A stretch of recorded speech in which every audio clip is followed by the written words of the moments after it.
var engang en konge. Han var en dag ude i skoven for at jage, da han pludselig blev væk.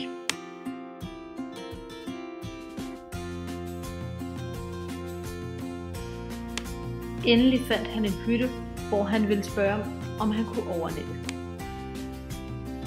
Må jeg komme ind? Nej. Kom nu? Nej. Men jeg kan ikke finde hjem. Okay.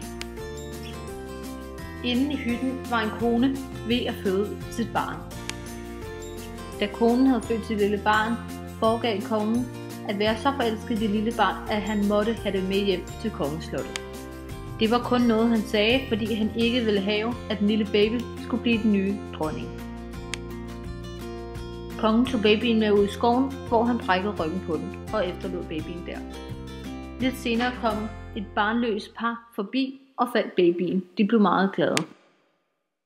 Der gik 10 år, og babyen voksede op og blev en smuk pige.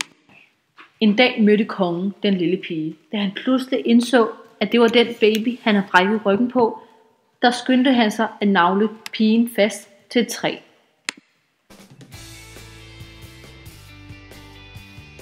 Der gik yderligere 10 år. En dag mødte kongen pigen i kårstallen.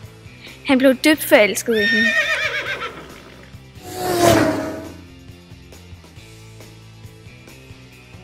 Kongen tog prinsessen med op til slottet, hvor han friede til hende.